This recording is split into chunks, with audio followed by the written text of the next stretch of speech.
سے خطاب کیا ہے اور بھارت کی اگر ہم بات کریں تو اس کے جو اپنے سلسلے ہیں وہ جاری ہیں. گزشتہ روز جو وزیر اطلاعات عطا تارڑ ہیں اور میڈیا اختیار جنرل احمد شریف انہوں نے ایک بریفنگ دی پاکستان کے جو سیاسی اور پارلیمانی رہنما ہیں ان کو, اور اس بریفنگ میں بھی یہ کلیئر کیا گیا ایک مرتبہ پھر سے کہ پہلگام کی طرح ماضی میں بھارت ساختہ دہشت گردی کا الزام پاکستان پہ لگاتا رہا لیکن کسی بھی فورم پہ اس کے ثبوت فراہم نہیں کر سکا. تمام سیاسی ماہرین نے اس موقع پہ یکجہتی کا اظہار کیا ہے اور افواج پاکستان کے ساتھ شانہ بشانہ کھڑے ہونے کے عزم کو دہرایا ہے. ایرانی وزیر خارجہ پاکستان میں اتفاقی محاذ سے کیا چل رہا ہے, ان تمام معاملات کا آج کے پروگرام میں بات کر جوائن کر رہے ہیں سابق وزیر اطلاعات اور پاکستان کے. یہ جو پروپیگنڈا ہو رہا تھا اور بھارت ہمیشہ سے اس کو کیچ بھی کرتا ہے, اب ویژولی وہاں جا کے پاکستانی اور عالمی میڈیا نے اس بات کو کلیئر کیا ہے کہ جو آپ نے پوائنٹس اسپاٹ کیے ہوئے تھے اس پر تو ایسا کوئی کیمپ موجود نہیں ہے جس کو لے کے آپ نے ایک طوفان برپا کیا ہوا تھا. آپ سمجھتے ہیں کہ جو عالمی برادری ہے اب اس کو اس بات پہ یقین کر لینا چاہیے کہ بھارت ہمیشہ سے یہ بے بنیاد الزامات لگاتا رہا ہے. دیکھیں, عالمی برادری یقین کرے نہ کرے لیکن پاکستان نے ایک بہترین موو کی ہے. چاہیے تو یہ تھا کہ جب واقعہ ہوا تھا پہلگام میں تو انڈیا کا یہ فرض بنتا تھا کہ وہ عالمی میڈیا کو, لوکل میڈیا کو وہاں لے کے جاتا, موقع واردات دکھاتا, ان کو بریف کرتا, ان کو بتاتا کہ جناب یہاں سے لوگ آئے ہیں, یہاں کارروائی ہوئی ہے, یہ ہمارے پاس ثبوت ہے. لیکن ایسی کوئی بات نہیں ہوئی.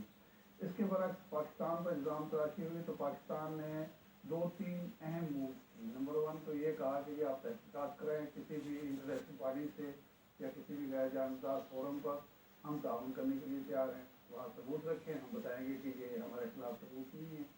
دوسرا, عالمی برادری کو ہم نے متوجہ کیا کہ 2 ایٹمی قوتوں کے درمیان جو کشیدگی ہے وہ صرف وہ علاقائی عوام کے لیے یا 2 ملکوں کے عوام کے لیے, 2 ارب عوام کے لیے نہیں بلکہ پوری عالمی برادری کے لیے خطرہ ہے, اندیشہ ہے.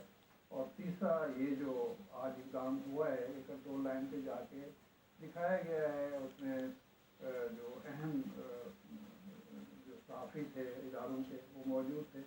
آپ دیکھ لیں یہاں پروپیگنڈا ہو رہا ہے, یہاں تو کچھ نہیں ہے. کوئی اور جگہ دکھائیں گے, وہ بتائیں گے انڈیا والے تو ہم وہ بھی دکھا دیں گے. دراصل یہ اچھی موو ہے اور یہ موو اس طرح کی جو چیزیں ہیں جاری رکھنی چاہیے. لیکن فواد صاحب چونکہ ہمارے پاس موجود ہیں تو ہم ان سے یہ پوچھیں گے کہ ایک تو آپ 2019 میں جب یہ واقعہ ہوا تھا تو پلوامہ کا آپ کی اسٹریٹجی کیسی رہی؟ اس وقت بھی پاکستان الحمدللہ کامیاب رہا, ہم نے ٹیٹ فار ٹیٹ جواب بھی دیا اور عالمی سطح پر باور بھی کرایا ہے ایک ابلاغی مہم کے ذریعے کہ پاکستان جو ہے وہ اس طرح کی کارروائی میں ملوث نہیں ہوتا اور بھارے بھی یہ کام کرتا ہے. تو آپ سمجھتے ہیں کہ اس وقت ہم جو کر رہے ہیں ابلاغی محاذ پر, آپ چونکہ اس کے ایکسپرٹ ہیں, مستر رہے ہیں, یہ ٹھیک ہے, ایسا ہی ہونا چاہیے؟ اور آپ کیا سجیسٹ کریں گے حکومت اور وزارت اطلاعات کے لیے؟ دیکھیے, میرا یہ خیال ہے صاحب کہ ابھی تک تو پاکستان کی جو اسٹریٹجی ہے وہ اس لیے کامیاب رہی ہے کہ ہندوستان نے بہت بڑے بلنڈرز کیے ہیں. اور جس طرح سے آپ ابھی شروع میں کہہ رہے تھے کہ انہوں نے فوراً ہی الزام لگا دیا, وہ ایکچولی خود کو سمجھتے ہیں کہ ہم کو اس ریجن کا اسرائیل ہے. اور جس طرح سے اسرائیل کو ہر بات جو ہے وہ امریکہ اور دوسرے ملک ان کے پیچھے چلنا شروع ہو جاتے ہیں, تو ہمیں بھی شاید ایسا ہی جو ہے وہ رسپانس ملے گا, جو ظاہر ہے کہ ممکن نہیں تھا. اب جب یہ پہلگام کا واقعہ ہوا ہے اس کے بعد انہوں نے اپنا 100 ایمبیسڈر اکٹھا کیا ساؤتھ بلاک میں, دہلی میں. تو انہوں نے پوچھا جی کہ ایویڈنس کیا ہے, تو ایویڈنس تھی کوئی نہیں. نیو یارک ٹائمز نے, ٹیلی گراف نے یہ ساری سٹوریز جو ہیں وہ چھاپیں.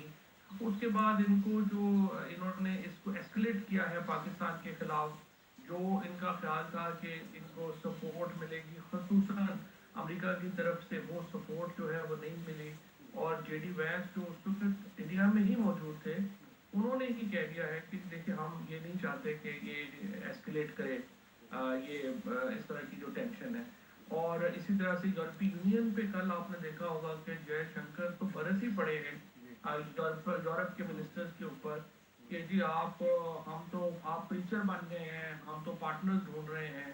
تو وہ آپ دیکھتے ہیں کہ مطلب جو انٹرنیشنل